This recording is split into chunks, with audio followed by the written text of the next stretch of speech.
예배로 드리는 말씀입니다. 오늘 말씀은 요한복음 15장 1절부터 17절 말씀입니다. 제가 먼저 기도하고 시작하겠습니다. 기도하시겠습니다. 사랑하는 하나님 아버지, 가을학기 진군 예배를 허락하시고 함께해 주심을 감사드립니다. 내 안에 거하라는 하나님의 말씀을 주심을 감사드립니다.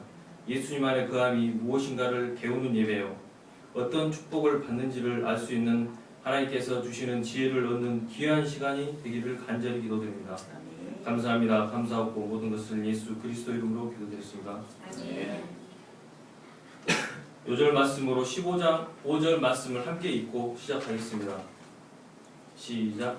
나는 포도나무요 너희는 가지라. 그가 내 안에 내가 그 안에 거하면 사람이 열매를 많이 맺나니 나를 떠나서는 너희가 아무것도 할 수 없습니다. 오늘 본문은 포도나무 비유로서 하나님이 원하시는 열매를 많이 맺을 수 있는 비결이 무엇인가를 가르쳐주고 있습니다. 포도나무는 꽃과 나무가 중요한 게 아니라 열매가 중요합니다. 우리 인생에 있어서도 열매가 중요합니다.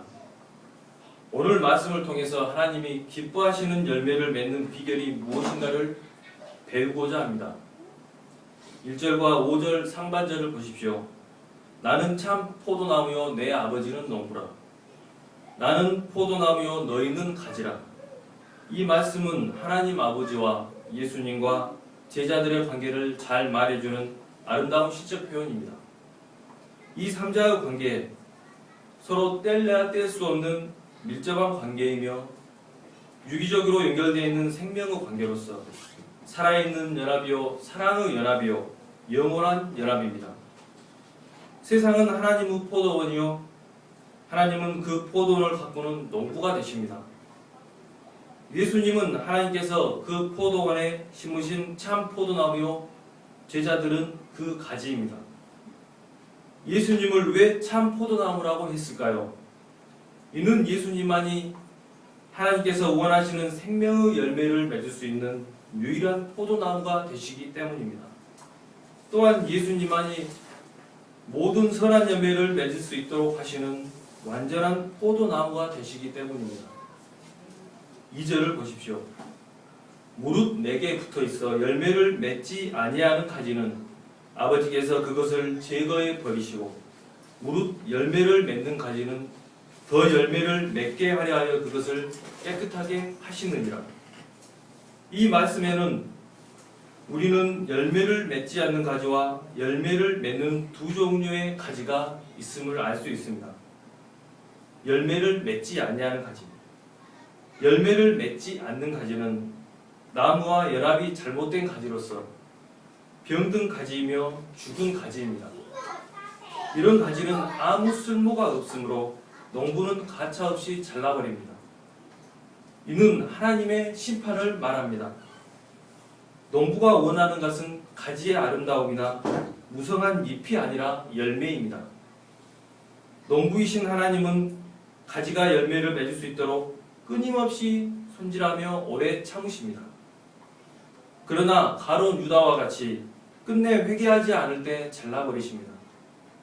이스라엘도 예수님을 생명의 구주로 영접치 않고 하나님께서 원하시는 제사장 나라로서 열매를 맺지 않았을 때 구속 역사에서 제해 버리셨습니다.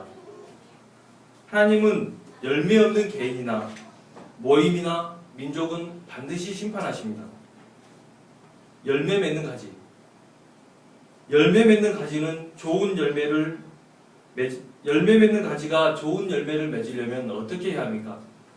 첫째, 깨끗하게 해야 합니다. 둘째, 예수님의 말씀 안에 거해야 합니다. 셋째, 말씀의 기초에서 기도해야 합니다. 첫째, 깨끗해야 합니다. 2절 하반절을 보십시오. 무릇 열매를 맺는 가지는 더 열매를 맺게 하려 하여 그것을 깨끗하게 하시느니라.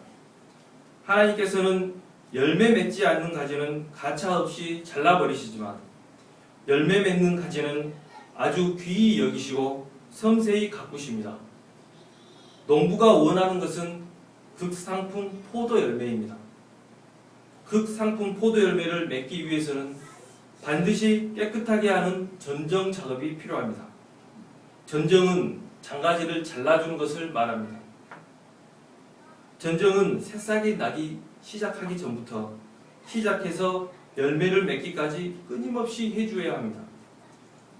포도나무는 장가지를 많이 내기 때문에 전정을 하지 않으면 영양분이 분산되어 좋은 열매를 맺지 못합니다. 깨끗하게 한다는 말은 헬라어로 카다이로인데 이는 시련을 통해서 연단시키고 성화시키는 것을 의미합니다. 깨끗게 하는 데는 고통이 따릅니다. 그러나 고통이 없이는 결코 아름다운 열매를 맺을 수 없습니다. 하나님께서는 우리를 사랑하시기 때문에 좋은 열매를 맺을 수 있도록 시련을 주십니다.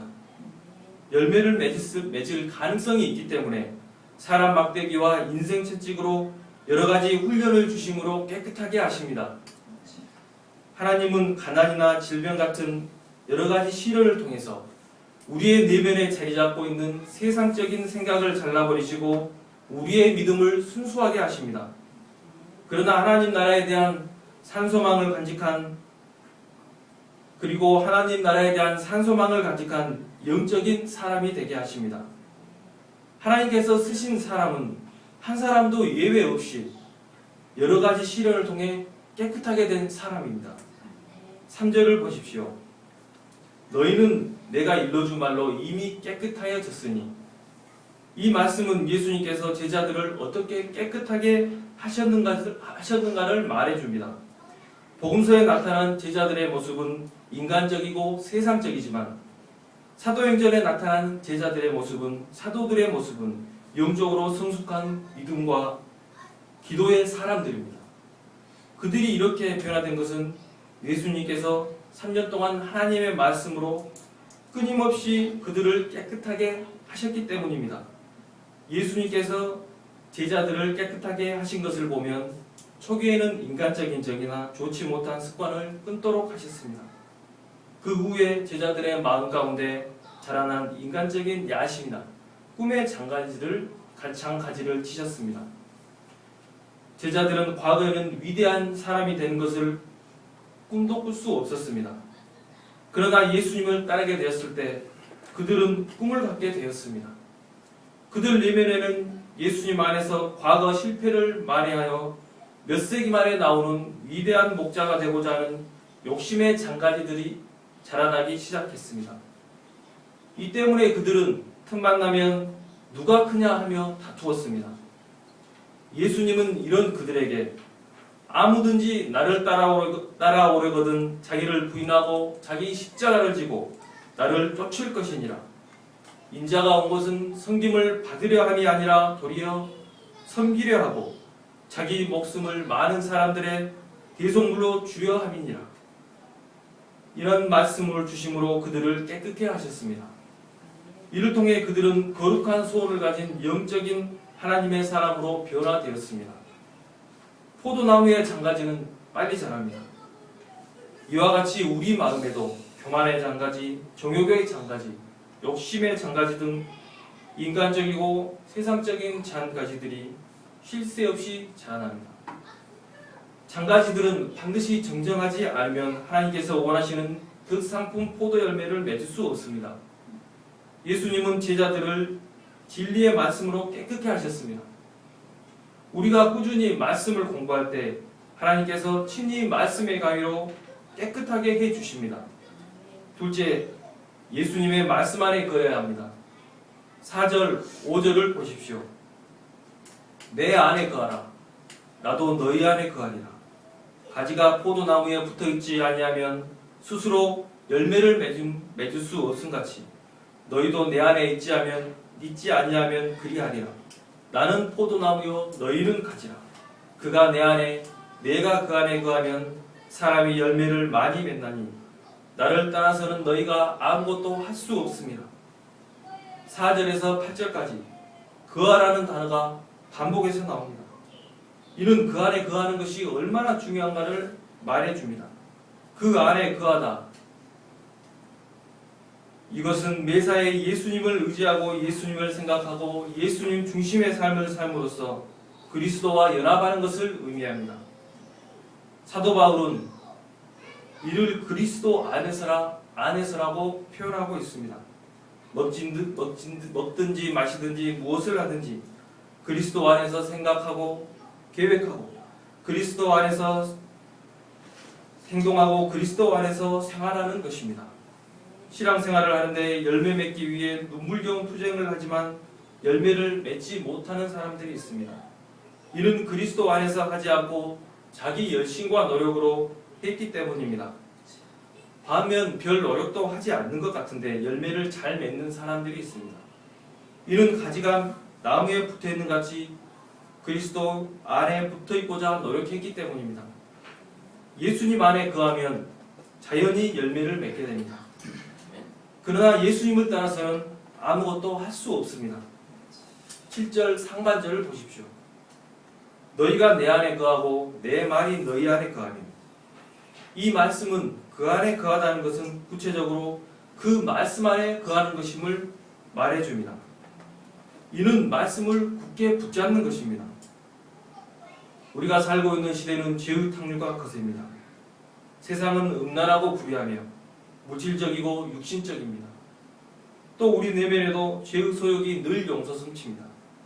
우리가 말씀을 굳게 붙들지 아니할 때 죄의 소욕에 삼키운 바 되고 거센 죄의 탕류에 떠내려가고 말 것입니다. 우리가 말씀을 굳게 붙들 때 말씀이 주는 힘으로 승리의 인생을 살 수 있습니다.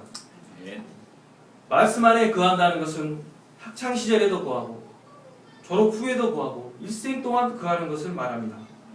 가지가 기분 좋을 때는 붙어 있다가 기분이 좋지 않을 때는 떨어져서는 안 됩니다. 가지는 계속해서 나무에 붙어 있어 끊임없이 영양분을 공급받아야 합니다. 가지가 나무에 붙어 있는 것이 따분하고 얽매이는 것 같아 벗어나게 되면 일시적으로 자유로운 것 같습니다. 그러나 얼마 못 가 생명력을 상실하고 말라버리게 됩니다. 내면의 자유와 기쁨을 잃고 심령이 공고해집니다.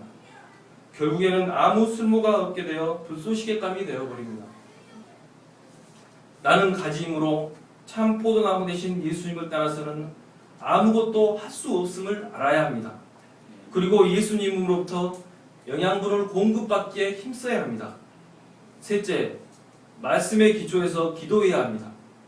너희가 내 안에 거하고 내 말이 너희 안에 거하면 무엇이든지 원하는 대로 구하라. 그리하면 이루리라. 말씀 없이 기도하면 하나님의 뜻을 알지 못하므로 욕심의 기초에서 기도하게 됩니다. 이때 우리는 하나님께 무엇을 달라고 일방적으로 청구서만 내밀기 쉽습니다. 이런 기도는 하나님께서 응답해 주지 않으십니다. 기도를 응답받으려면 말씀 안에 거해야 합니다. 그때 우리는 하나님의 뜻을 알게 되고 하나님의 뜻에 맞는 기도를 할 수 있습니다. 우리가 말씀 안에 거하고 말씀의 기초에서 무엇을 원하는 대로 기도하면 다 응답해 주십니다. 이때 우리는 내적 외적으로 하나님께서 기뻐하시는 많은 열매를 맺을 수 있습니다. 이제 우리가 열매를 많이 맺게 되면 어떻게 됩니까? 8절을 보십시오. 너희가 열매를 많이 맺으면 내 아버지께서 영광을 받으실 것이요 너희는 내 제자가 되리라. 첫째로 하나님께서 영광을 받으시게 됩니다. 자식이 공부를 잘하여 상장을 타게 되면 부모에게 영광이 된 것 같이 하나님의 자녀된 우리가 열매를 많이 맺으면 하나님께서 영광을 받으시게 됩니다. 둘째, 예수님의 제자로 인정받게 됩니다. 예수님의 제자된 특징은 열매를 맺는 것입니다. 이는 사랑과 희락과 화평과 충성과 온유와 절제와 같은 내적 열매요. 또한 말씀을 통해서 말씀 전파를 통해 얻는 외적인 생명의 열매입니다. 내적 열매를 맺게 되면 자연히 외적 열매도 맺을 수 있습니다. 또한 외적 열매를 맺으려고 애쓰는 과정에서 내적 열매를 맺을 수 있습니다. 예수님은 계속해서 열매 중에서도 가장 중요한 사랑의 열매에 대해서 말씀하고 계십니다. 서로 사랑하라. 9절에서 17절 말씀입니다. 9절을 보십시오. 아버지께서 나를 사랑하신 것 같이 나도 너희를 사랑하였으니 나의 사랑 안에 거하라. 예수님은 아버지의 사랑을 덧입고 아버지의 사랑으로 제자들을 사랑하셨습니다.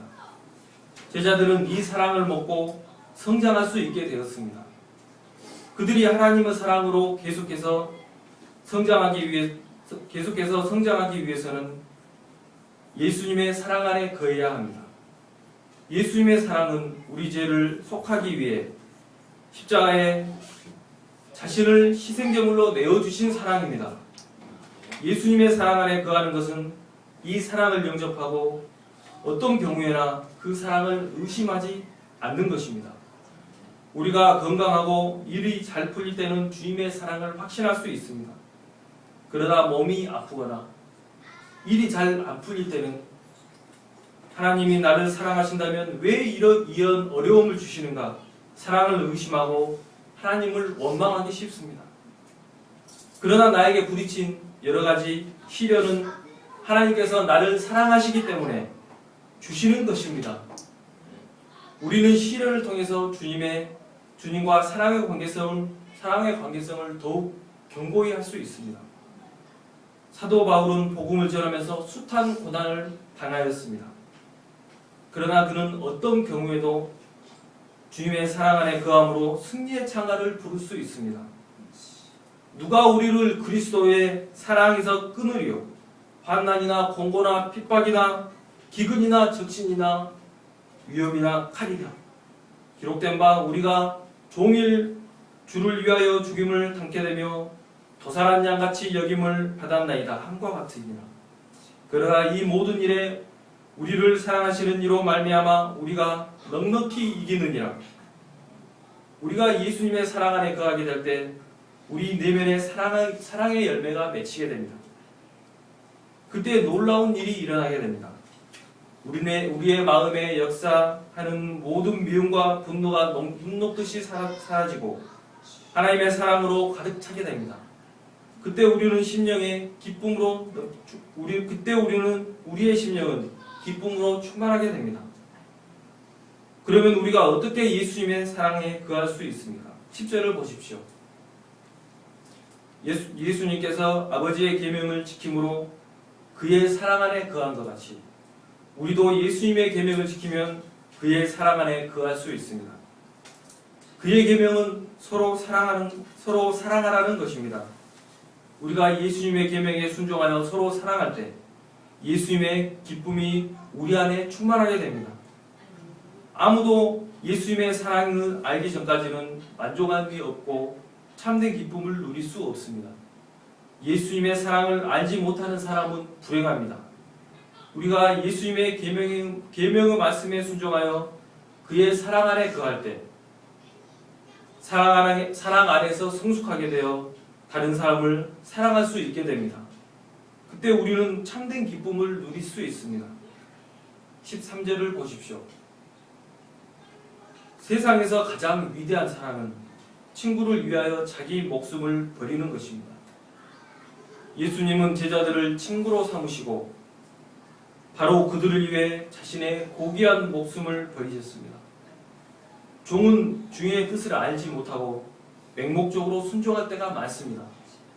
그러나 친구는 주인의 비밀을 알고 기쁨으로 동참할 수 있습니다. 예수님은 우리를 종으로 삼지 않으시고 친구로 삼으셨습니다. 우리가 예수님의 명하는 대로 행하면 예수님의 친구가 될 수 있습니다. 이때 우리는 하나님의 동역자가 되어 하나님의 역사를 기쁨으로 자발적으로 섬길 수 있습니다. 16절을 보십시오. 너희가 나를 택한 것이 아니요 내가 너희를 택하여 세웠나니 이는 너희로 가서 과실을 맺게 하고 또 너희 과실이 항상 있게 하여 내 이름으로 아버지께 무엇을 구하든지 다 받게 하려 함이니라. 우리가 스스로 예수님을 택했다고 할 때 내가 실수하게 되면 잘리지 않을까 불안하게 됩니다. 그러나 주님께서 주권 가운데 나를 택했기 때문에 그 택하심은 확실합니다. 주님께서 나를 택하셨기 때문에 책임지십니다. 내가 비록 실수를 했다고 할지라도 주님의 부르심은 변함이 없습니다. 주님께서 주권적으로 나를 택하신 것은 온전한 은혜입니다. 예수님께서 우리를 택하신 것은 가서 열매 맺고 복된 삶을 살도록 함입니다. 결론적으로 우리는 과거 하나님을 따라 쓸모없는 들포도를 맺고 결국에는 심판받을 수밖에 없었습니다. 그러나 하나님의 크신 은혜로 참 포도나무 대신 예수님께 접붙임 바 되었습니다. 이제 우리가 힘써야 할 것은 가지로서 참 포도나무 대신 예수님 안에 거하는 것입니다. 예수님 안에 거함으로 하나님께서 기뻐하시는 열매를 많이 맺을 수 있기를 기도합니다. 끝으로 제가 기도하고 마치겠습니다. 기도하시겠습니다. 사랑하는 하나님 아버지, 예수님 안에 거함으로 열매 맺는 가을 학기가 되게 하시고 예수님 안에 거하고자 노력함으로 열매 맺는 하나님께서 영광 받으시는 귀한 시간을 허락하여 주시기를 간절히 기도됩니다. 오늘 주일 예배는 가을 학기 진군 예배를 드리게 하심을 감사드립니다. 순천 유배부 개척 역사를 하나님께서 친히 이끌어 주시고 흥황한 생명 구원 역사를 이루어가 주시기를 간절히 기도드립니다. 감사합니다. 감사하고 모든 것을 예수 그리스도 이름으로 기도드렸습니다. 네.